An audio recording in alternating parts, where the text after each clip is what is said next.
우리 서로 한번 옆에 계신 분을 가장 행복한 얼굴로 바라보며 축복하겠습니다. 주의 사랑으로 사랑합니다.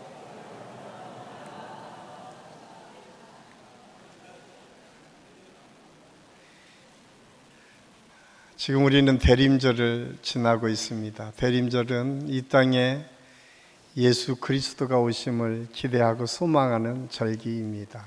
그래서 우리 교회 안에서 우리가 하나의 운동처럼 대림절 기간만큼이라도 우리 주변에 있는 성도들에 대한 관심을 갖고 우리 주변에 어렵고 힘든 사람들을 향한 마음을 열어서 그들을 격려하고 축복하는 시간을 갖자. 특별히 가정에서부터 이것을 실천하자라고 말씀드리면서 우리가 계속 감사를 찾아서 하는 훈련을 지금 진행하고 있습니다.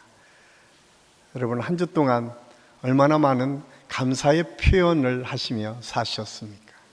아내가, 남편이, 또한 부모님을, 또 자녀를 향해서, 아니 여러분의 동료를 향해서 우리가 미처 살펴보지 못한 우리를 위해서 수고하고 애쓰는 이들을 위해서 얼마나 많은 감사의 고백을 하셨습니까? 사실 우리가 예배 드리면서 매주일 예배를 드릴 때마다 제가 처음 시작하면서 이렇게 함께 인사를 나누며 시작합니다. 그러면 어떤 분들은 왜 꼭 예배 시간에 이렇게 웃으면서 인사해야 될까라고 하는 생각을 하시는 분들도 계시겠지만 이 인사도 예배에 포함된다는 사실을 우리는 잊어서는 안 됩니다. 사실 중세가 이 세상을 지배할 때에 캐톨릭을 중심으로 해서 예전 중심의 예배가 드려졌습니다. 그런데 그때만 하더라도 예전에 따라서 엄숙한 예배만을 생각했는데 사실 종교개혁가인 마틴 루터와 깔뱅이, 그들 마음속에 이제 새로운 신앙을 추구하면서 가장 먼저 생각한 것이 성도의 교제입니다. 그래서 단순히 예배가 하나님의 말씀을 선포하고 찬양하고 기도하는 것만이 아니라 그 예배 순서 속에는 반드시 성도가 서로 교제하는 시간을 두었습니다. 서로가 서로를 관심을 갖고 축복하고 격려하는 것, 이것이 예수 그리스도를 주로 고백하는 믿음의 공동체들이 모일 때마다 가장 먼저 행했던 일 중에 하나였음을 알 수가 있습니다. 그래서 루터는 그렇게 표현을 합니다. 성도의 교제는 교회의 본질이다. 교회라고 하는 공동체가 예수 그리스도의 몸을 이루는 공동체, 그 모든 지체들이 가장 먼저 행해야 될 것이 무엇인가? 상대를 향한 관심과 그들을 축복하고 격려하는 일이다라고 그는 이야기하고 있습니다. 그래서 개신교회의 모든 예전 속에는 성도의 교제 시간이 반드시 있습니다. 그게 광고 시간이기도 하고 때로는 이렇게 담임 목사가 나와서 성도들을 축복하고 격려하는 시간이기도 합니다. 그런데 더 중요한 것은 성도가 성도를 바라보고 격려하고 축복하는 시간이 이 예전 안에서 이루어졌으면 좋겠다라고 하는 것이 제가 앞으로 우리 한신교회 예배를 통해서 이루어가고 싶은 부분이기도 합니다. 그래서 루터는 이렇게 성도의 교제를 설명하고 있습니다. 교제는 성령을 통해서 그리스도인들이 그리스도의 지체로서 하나 된다는 사실에 근거하며 참여와 나눔, 곧 물질의 공유와 소유의 나눔, 영적이며 물질적 상호 도움, 고난의 참여를 의미한다. 그리스도인들이 함께 모여 서로 위로하고 돌보고 봉사하고 사랑을 나누고 서로 관심을 가지고 보살피는 믿음으로 교제하는 친교는 교회의 활기를 불어넣는 윤활유다. 그렇습니다. 여러분, 예배 드리면서 여러분은 여러분 곁에 있는 우리 성도들에 대해서 얼마나 많은 관심을 가지며 지금까지 신앙생활 하셨습니까? 제가 이 대림절 기간에 감사하는 표현에 한 가지 더 추가해서 오늘부터 우리 교회가 하려고 하는 것 중에 하나가 인사하는 것입니다. 자, 우리 옆에 계신 분을 이렇게 축복할까요? 옆에 앉아 계셔 주셔서 감사합니다. 별로 지금 안 하시는. 이렇게 한번 축복할까요? 함께 신앙생활을 할 수 있어서 영광입니다.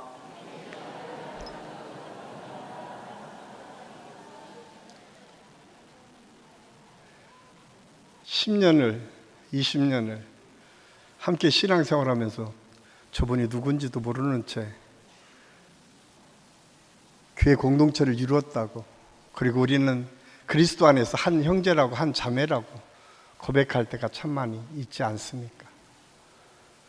사실은 우리가 그리스도의 몸을 이루는 지체라고 이야기하면서 우리는 주변에 대한 관심, 특히 우리 공동체를 이루는 교회의 각 지체들에 대한 관심이 너무 부족했었음을 우리가 새롭게 인식하고, 우리 교회 안에서는 이제 새롭게 우리 같이 신앙생활하고 같은 공동체를 이룬 우리 교회 공동체에서부터 우리의 관심을 갖고 기도하고 서로 격려하고 위로하는 그런 공동체가 우리 한신교회 공동체가 될 수 있기를 간절히 소원합니다.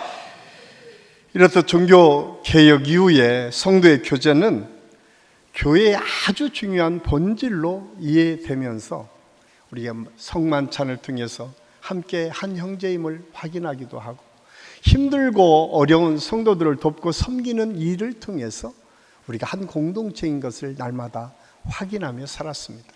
지난주에는 하나님께 드리는 영적 예배 중에 내게 주신 은혜가 무엇인가, 그 달란트를 가지고 하나님을 섬기는 것에 대해서 함께 생각을 했습니다. 그런데 하나님을 섬길 때 우리는 어떤 마음의 자세를 가지고 해야 될까? 오늘 성경이 그것을 우리에게 말씀해 주고 있습니다. 그래서 제가 오늘 말씀의 제목을 교회 생활의 원칙이라고 하는 제목으로 함께 은혜를 나누려고 하는데, 우리가 하나님 안에서 한 공동체를 이루는 교회를 섬길 때에, 아니 우리 교회뿐만 아니라 공교회인 모든 교회를 섬길 때 우리는 어떤 마음의 자세를 가지고 섬겨야 될지를 함께 생각하려고 합니다. 그 첫 번째가 진심으로 사랑하는 것에서부터 공동체를 바라봐야 된다라고 하는 사실을 말씀하고 있습니다. 오늘 9절 10절 말씀은 사랑에는 거짓이 없나니 악을 미워하고 선에 속하라, 형제를 사랑하여 서로 우애하고 존경하기를 서로 먼저 하며. 사도 바울은 사랑을 설명하면서 우리가 사는 이 사랑은 거짓 사랑이 아니다라고 규정하면서 말씀을 시작합니다. 그렇다면 역으로 이야기하면 우리 안에 거짓 사랑이 있을 수 있다라고 하는 가정이 성립될 수 있습니다. 그것은 그 시대에도, 오늘 말씀이 쓰여졌던 그 시대에도 있었던 것 같습니다. 그래서 이 거짓 사랑의 원어적인 의미를 보면 배우가 연기하는 것처럼 가식을 가지고 사랑하는 것, 이것을 의미하고 있습니다. 그렇다면 우리가 교회 안에서 신앙생활을 함께 하면서 사랑해야 될 사랑은 어떤 사랑인가? 진실한 사랑이다. 그런 배우가 가면을 쓰고 연기하듯 하는 사랑이 아니라 마음 중심에서부터 나오는 사랑을 해야 된다라고 하는 사실을 우리에게 말씀해 주고 있습니다. 그러면 그 사랑은 어떤 사랑일까요? 성경을 보면 그 사랑을 아가페적 사랑이라고 얘기하는데, 이 아가페는 그리스어 사랑이라고 하는 낱말에서부터 출발했습니다. 사실 초대교회 안에 이 아가페라고 하는 말이 들어와서 그리스도의 사랑, 희생적 사랑, 신적인 사랑을 의미할 때에 이 사랑이 쓰여지는데요, 이 사랑은 단순히 감정적인 사랑뿐만 아니라 감정을 뛰어넘어 이 희생적 사랑의 가장 중요한 사랑의 의미 속에 담겨져 있는 의미는 지속적이고 의지적인 사랑이 포함되어 있다고 하는 사실입니다. 우리는 사랑을 다 감정적으로만 이해합니다. 그래서 내가 좋을 때는 사랑하지만 내가 조금만 기분이 나쁘면 사랑하지 못한다고 생각을 합니다. 그런데 이 아가페적 사랑은 사랑할 수 없는 조건에도 사랑하도록 우리를 의지적으로 결단하고 그것을 이끌어가는 것, 이것이 아가페적 사랑이라고 우리에게 말씀해 주고 있습니다. 그 사랑을 누가? 하나님께서 우리에게 하셨다라고 성경은 말씀하고 있습니다. 그 사랑이 실질적으로 우리의 역사 속에 나타난 것이 예수 그리스도가 이 땅에 오셨을 때에, 예수님께서 육신의 몸을 입고 온 그때에 이미 하나님이 인카네이션 하셔서 육신의 몸을 입고 사랑을 보여주셨다라고 성경은 우리에게 말씀해 주고 있습니다. 성탄절이 왜 이렇게 모든 사람에게 기쁨이고 축복일까요? 그 많은 사람들에게 왜 희망의 메시지를 주는 것일까요? 그 이유는 하나님의 사랑이 나타난 증거가 성탄절이기 때문에 그렇습니다. 그래서 그 사랑을 우리가 이미 받은 우리 믿음의 사람들은 그 성탄절을 기대하고 소망하면서 그 사랑을 우리 삶 속에서 실천해가는 운동을 이 대림절 기간에 하고 있는 것입니다. 저는 우리 한신교회 안에 이런 사랑의 운동이 계속 이어질 수 있기를 간절히 소원합니다. 그러면서 오늘 사도 바울은 그 사랑을 하고 싶지만 그러지 못할 때가 참 많이 있다고 그는 스스로를 고백하고 있습니다. 그래서 오라 나는 공고한 사람이로다.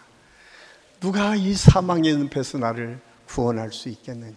스스로를 돌아보면서 절망적일 때가 참 많이 있었음을 그는 고백하고 있습니다. 그럼에도 불구하고 오늘 성경을 통해서 그 사랑을, 아가페적인 사랑을 우리가 실천하기 위해서 우리에게 필요한 것이 있는데, 그것은 오늘 말씀해 보니까 형제를 사랑하며 우애하고 존경하기를 먼저 하며, 이럴 때에 우리가 그 사랑을 실천에 옮길 수 있다라고 말씀합니다.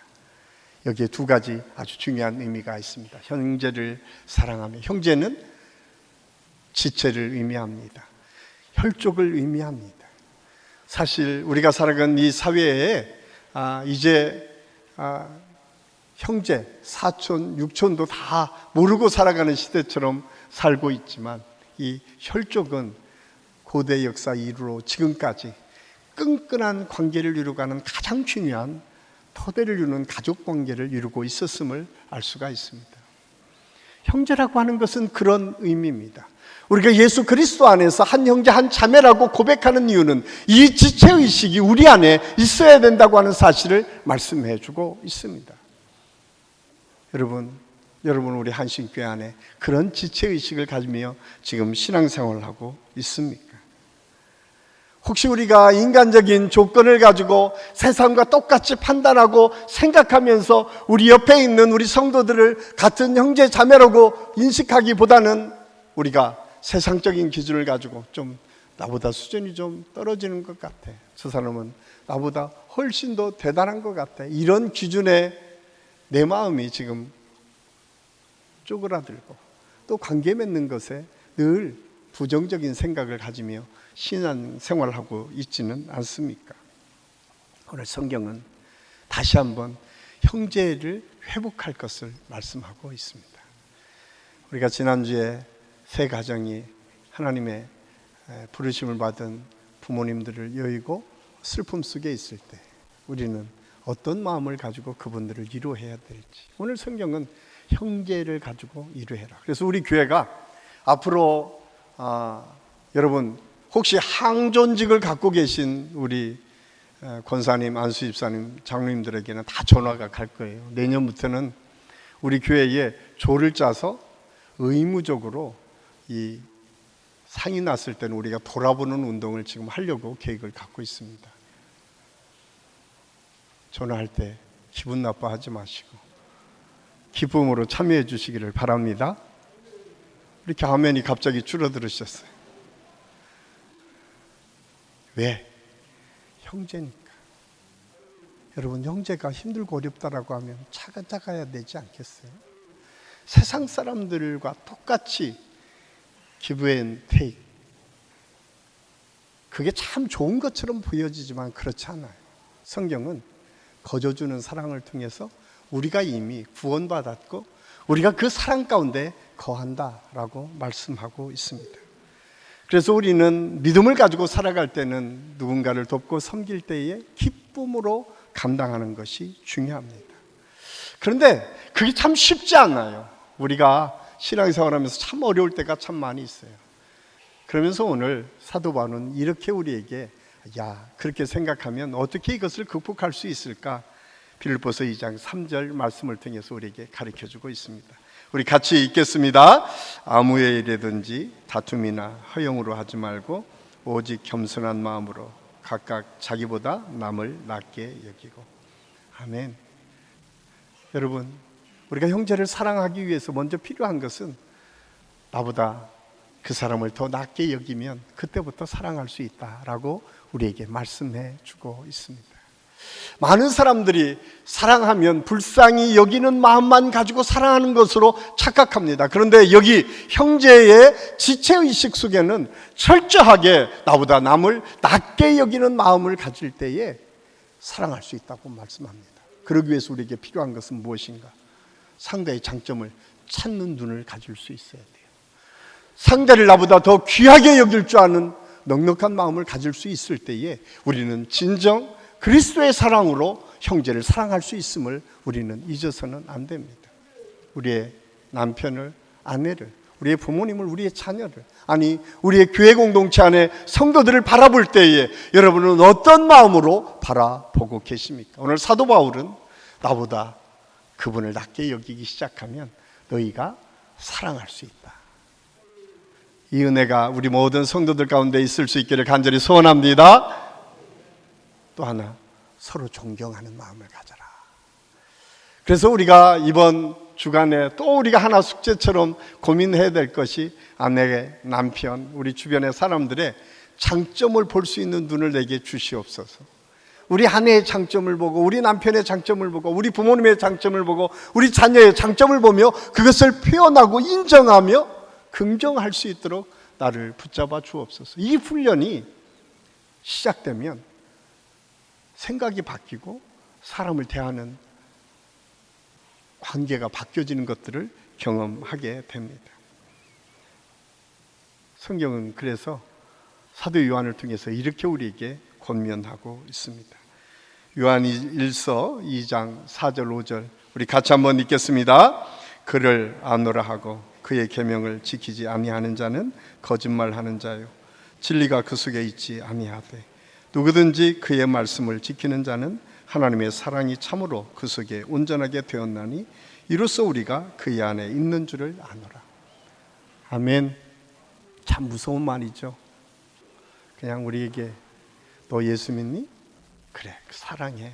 그런데 그 계명을 지키지 않으면 너 거짓말을 하는 사람이야. 하나님께서 우리에게 그렇게 책망하시겠다고 말씀하십니다. 여러분, 우리가 신앙생활하면서 나는 구원받았다고 하면서 내가 내 사랑하는 가족조차도 내가 용납하고 받아들일 수 없다면 그 사랑은 거짓말하는 것이다라고 아주 단호하게 오늘 사도 요한은 우리에게 말씀해 주고 있습니다. 너희가 나를 믿고 나를 따른다면 그 계명을 따라가야 된다라고 말씀하고 있어요. 그래서 그 사랑을 먼저 해라. 먼저 네가 그 사랑을 표현하고 나타내라. 그렇게 실천에 옮기라 라고 우리에게 말씀해 주고 있습니다. 저는 우리 한신교회 안에 이런 주변에 우리 성도들을 사랑의 눈으로 보고 장점을 찾아내고 그를 격려하고 위로하는 축복의 역사들이 우리 한신교회 안에서 계속 이어질 수 있기를 예수님의 이름으로 간절히 축원합니다. 또한 오늘 교회 생활의 원칙은 부지런하고 열심히 섬기며 기도하는 것이다 라고 말씀합니다. 오늘 11절 12절 말씀에 보면 부지런하여 게으르지 말고 열심을 품고 주를 섬기라. 소망 중에 즐거워하며 환난 중에 참으며 기도에 항상 힘쓰며. 예수님을 믿는 사람은 부지런해야 된다라고 말씀합니다. 아마 이미 여기 오신 모든 분들은 세상 사람들보다는 부지런한 것 같아요. 왜냐하면 이틀 쉬는데 하루를 포기하고 예배에 참석했기 때문에 그렇습니다.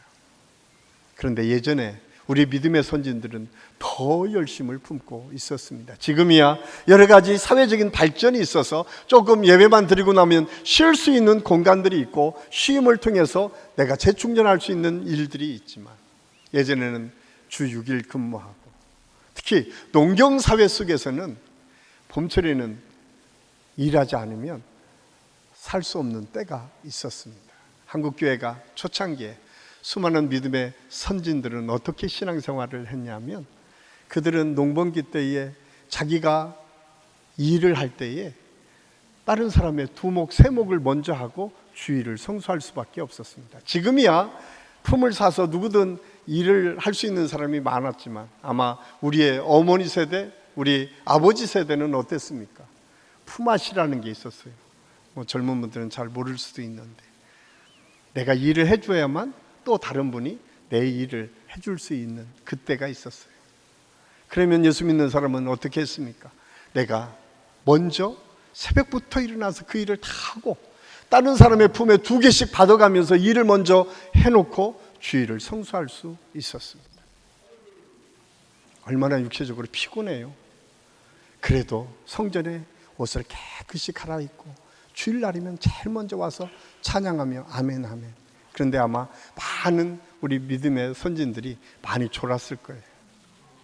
그런데 가슴에 따뜻함이 있었고 감사가 있었어요. 그때마다 감격이 있었어요. 그런데 우리는 훨씬 더 편하게 신앙생활하면서 그 감격과 감동을 잊어버리며 신앙생활하고 있지는 않은 거예요. 오늘 성경은 그렇게 말씀합니다. 게으르지 말고 열심을 품고, 이 열심을 품고 원어의 의미를 보면 영어로 뜨겁게 하다 라고 하는 의미가 그 속에 있습니다. 그런데 이 시제가 현재 시제라고 하면 이것은 그냥 한번 뜨거워지는 것이 아니라 지속적으로 계속 뜨거워서 그것을 늘 기쁨으로 하는 믿음, 그 믿음이 이 열심을 품고 주를 섬기는 믿음이다 라고 하는 사실을 우리에게 말씀해 주고 있습니다. 초대교회 성도들이 그랬고 한국교회를 새롭게 부흥하고 성장시켰던 우리 믿음의 선진들이 그런 모습으로 신앙생활을 했습니다. 여러분, 그렇게 열심을 품고 신앙생활 한다고 우리의 문제가 다 해결됐습니까? 때로는 그렇게 열심히 했는데도 잘 안 될 때가 있었습니다. 그때 그분들이 행했던 것, 그것이 오늘 말씀해 보니까 기도였다라고 말씀하고 있습니다. 그들은 힘들고 고단한 몸을 이끌고 하나님 전에 나와 기도로 하나님과의 관계를 통해서 다시 한번 샘을 얻을 수 있었음을 성경은 우리에게 말씀해 주고 있습니다. 그래서 오늘 사도 바울은 빌립보서 4장 6절 7절에 아무것도 염려하지 말고 다만 모든 일에 기도와 간구로 너희 구할 것을 감사함으로 하나님께 아리라. 그리하면 뭐든지 가게 뛰어난 하나님의 평강이 그리스도 예수 안에서 너희 마음과 생각을 지켜주신다라고 말씀합니다. 기도가 왜 중요한가? 기도는 때로는 우리가 내가 생각한 대로, 내가 기도한 대로 이루어지지 않았다고 하더라도 포기하지 않고 하나님께 기쁨으로 감사함으로 기도할 때 하나님께서 우리의 마음과 생각을 지켜주셔서 흔들리지 않고 하나님의 뜻을 향해 나아갈 수 있도록 우리를 도우시겠다고 말씀하고 있습니다. 이것이 기도의 힘이고 능력입니다. 그래서 저는 우리 새벽을 깨워서 기도하시는 분들이 참 우리 한신교회 귀하게 있습니다. 우리 한신교회 안에는 또한 금요응답의 밤에 와서 매주에 기도하시는 분들이 있습니다. 저는 우리 한식교회 모든 성도들이 기쁨으로 그 예배 때마다 오셔서 기도하는 그 열정과 믿음이 다시 한번 회복될 수 있기를 예수님의 이름으로 간절히 축원합니다. 그렇게 기도하면 하나님께서 약속해 주신 것이 있어요. 로마서 15장 13절입니다. 우리 같이 한번 읽겠습니다. 소망의 하나님이 모든 기쁨과 평강을 믿음 안에서 너희에게 충만하게 하사 성령의 능력으로 소망이 넘치게 하시기를 원하노라. 아멘. 기도하면 기도로 끝나지 않습니다. 그 상황을 바꾸셔서 소망을 통해서 기쁨이 넘치도록 우리를 축복하시겠다. 성령의 능력을 통해서 그것을 능히 이겨나갈 힘을 주시겠다고 약속하고 있습니다. 이 믿음이 우리 모든 성도들에게 다시 한번 회복되어서 2024년에는 하나님께서 주시는 기쁨과 소망이 우리 모든 성도들의 삶을 지배하고 이끌어가는 역사가 있기를 간절히 소원합니다. 마지막으로 교회 생활의 원칙은 나눔을 통해서 하나님의 사랑을 실천할 때 가능하다라고 말씀합니다. 이 말씀이 전해졌던 로마 교회는 지금처럼 잘 사는 때가 아니었던 것 같습니다. 로마 시대는 로마 황제들이 믿는 사람을 탄압했습니다. 예수 믿는 것 자체가 굉장한 위기였고 고난의 때를 결정하는 것과 마찬가지였습니다. 그럴 때에 오늘 성경은 믿음의 사람들을 향해서 말합니다. 힘들고 어려운 사람을 돕고 섬기는 것이 하나님의 은혜고 축복이다 라고 하는 사실을 가르쳐 주고 있습니다.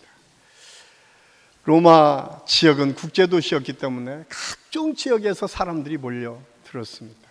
우리나라도 산업이 발달할 때에 가장 먼저 올라온 시골 사람들이 먼저 터전을 잡고 그 소식을 들은 시골 사람들이 물어물어 그 집에 기거하면서 생활했던 적이 있습니다. 제가 베트남 선교사로 갔을 때에 공장 주변에는 야쪼라고 하는, 우리가 구로공단에 방 하나 있고 거기에 화장실도 공동 화장실이 있고 있는 것처럼 베트남에 가도 야쪼가 그 공장 주변에는 굉장히 많이 있습니다.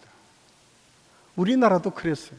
우리나라도 70년대, 80년대 초반까지만 하더라도 시골에서 물어물어 한 가정에 단칸 세 방에 새들어 살면서 또 다른 사람들이 기거하면서 거기 와서 세상 말로는 빌붙어서 살아야 되는 상황들이 참 많이 있었어요. 그런데 오늘 로마 교회의 상황이 그랬던 것 같습니다. 로마 시대에 예수 믿었던 사람 주변에 거기를 찾아왔던 사람들이 많이 있었던 것 같습니다. 그런데 오늘 사도 바울은 그렇게 말합니다. 성도들의 쓸 것을 공급하며 손 대접하기를 힘써라. 야, 너희들 조건이 나쁘다고, 너희들이 상황이 어렵다고 거기에 외면하지 말고 너희가 먼저 손을 펴서 그들을 돕고 섬길 것을 말씀하고 있습니다. 이 말씀은 오늘날 우리에게도 동일하게 적용됩니다. 저는 한신교회를 자랑스럽게 생각하는 것 중에 하나가 한국민족을 신자화하자고 선언하고 선포하면서 처음 이 교회를 창립하고 이끌어가시던 이중표 목사님은 우리 교단에 베풀기를 잘하는 목사님으로 소개되어 있습니다. 그래서 한신교회는 언제나 흘려보내는 것을 기쁨으로 알았던 교회 중에 하나였습니다. 저는 우리 한신교회가 그 믿음의 전통을 계속 이어가기를 바랍니다. 특별히 우리가 기도해야 될 것은 우리 교회를 통해서 힘들고 어려운 교회들이 세워지고 또 힘들고 어려운 사람들이 예수 그리스도 안에서 힘을 얻도록 우리가 구제하는 일을 기쁨으로 감당할 수 있어야 됩니다. 렉스 박사라는 분이 38년 동안 런던에서 목회를 했던 목사님이십니다. 감리교 목사님이신데 이분은 설교를 너무 감동적으로 해서 많은 사람이 그 설교에 감동을 얻습니다. 그런데 그 동네에 한 노인이 계셨는데 어느 날 그분에게 복음을 증거하려고 갔습니다. 그런데 냉랭해요. 그런데 가만히 살펴보니까 그곳에 너무 춥고 힘든 가정이었어요. 그 목사님이 예배를 마치고 나오시면서 양고기 2덩이를 배달을 시킵니다. 그 다음 주에 가니까 처음보다는 조금 더 좋아지신 것 같아요. 조금 맞이하시는 것 같아요. 그날도 동일하게 나오면서 양고기를 또 보내드립니다. 셋째 날 가니까 활짝 웃으면서 목사님을 영접합니다. 렉스 목사님은 그 어르신과 함께 기도로 하나님을 영접하게 하고 기도해주고 나왔습니다. 렉스 목사님이 부흥사에서 다른 곳에 부흥회를 하고 이제 며칠을 비우고 다시 교회로 돌아오니까 그 어르신이 하나님의 부르심을 받았다고 합니다. 그런데 렉스 목사님에게 그 어르신이 남긴 말이 있었다는 거예요. 나는 이제 하나님 나라로 갑니다. 그런데 목사님, 내가 목사님 설교에 감동받은 것이 아니라 목사님이 주신 양고기에 내 마음이 열려서 하나님을 믿게 됐다는 거예요.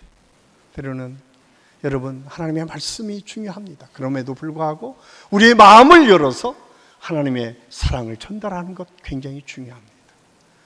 우리의 마음이 열려져서 전달될 때 그들의 마음이 움직일 수 있다고 하는 사실을 우리는 잊어서는 안 됩니다. 그래서 저는 우리 한신교회가 내년부터 새롭게 시작하려고 하는 것이 있습니다. 우리 교회 안에 참 많은 분들이 수고하고 헌신한 분들이 참 많이 있습니다. 옥합을 깨트려서 지금도 봉사하고 섬기는 분들이 참 많이 있습니다. 그럼에도 불구하고 제가 목표를 가지고 기도하는 것 중에 하나는 우리 교회가 내년부터는 우리 교회 여러 헌금 중에 지금 미랄 헌금이 있습니다. 미랄 헌금은 서울 안신에서부터 계속 내려온 헌금입니다. 미랄 헌금은 힘들고 어려운 장학생들을 돕는 헌금이고 어려운 사람을 구제하는 구제 헌금입니다. 저는 그런 목표를 갖고 있습니다. 우리 2024년에 우리 모든 성도들이 한 달에 한 번은 반드시 미랄 헌금을 했으면 좋겠다. 그리고 그 헌금을 통해서 우리 교단에, 아니 한국 교회에 어려운 교회들이 참 많이 있습니다. 지금 우리 교회가 섬기는 교회가 한 30교회 졌는데, 저는 꿈을 갖기를 내년부터는 100교회 이상을 섬겼으면 좋겠다. 별로 아멘을 안 하신. 우리가 충분히 할 수 있습니다. 적어도 우리 한신교회라고 하면 그 일들을 감당할 수 있어야 됩니다. 왜? 하나님께서 우리에게 주신 은혜가 있기 때문에 그렇습니다. 예수님께서는 누가복음 38절을 통해서 이렇게 우리에게 말씀합니다. 우리 함께 읽겠습니다. 주라, 그리하면 너희에게 줄 것이니 곧 후이되어 누르고 흔들어 넘치도록 하여 너희에게 안겨주리라. 아멘. 먼저 주라고 말씀합니다. 주면 나머지는 내가 책임져 줄게. 저는 우리 한신교회 안에 이런 운동들이 전개됐으면 좋겠다. 꼭 헌금이 아니더라도 여러분 주변을 한번 돌아보십시오. 여러분은 주변을 통해서 또 다른 사람에게 사랑을 나눌 일이 있으면 반드시 나누셔야 됩니다. 이것이 그리스도인들에게 주신 하나님의 사명입니다. 이것을 놓치고 살면 안 됩니다. 오늘 성경은 분명하게 말씀하십니다. 주라, 그리하면 누르고 흔들어 넘치게 하여 너에게 안겨주리라. 이 말씀의 복이 우리 사랑하는 모든 성도들의 가정에 임할 뿐만 아니라 그 사랑을 가지고 또 다른 사람을 살려내는 일들을 우리 한신교회가 여러분의 가정과 직장과 사업을 통해서 계속 이어질 수 있기를 예수님의 이름으로 간절히 축원합니다. 기도하겠습니다. 아버지 하나님, 은혜를 감사합니다. 오늘 말씀을 통해서 우리가 어떻게 교회 생활을 해야 될지, 그 원칙이 무엇인지를 함께 생각했습니다. 하나님, 오늘 주신 말씀처럼 우리가 교회 안에 있는 우리 성도들을 먼저 사랑하기를 원합니다. 하나님께서 주시는 은혜를 기대하고 소망하며 사랑하며 섬길 수 있도록 하나님께서 역사하여 주시옵소서. 또한 기도로 그 어려움들을 잘 이겨나갈 수 있도록 인도하여 주시고, 또 나눔을 통해서 하나님의 사랑이 어떻게 이 세상에 증거되고 선포되어지는지를 보여줄 수 있는 믿음이 우리 한식교회 모든 성도들에게 있게 하여 주시옵소서. 하나님께서 함께 하심을 감사하고 예수님의 이름으로 감사드리며 기도하옵나이다. 아멘.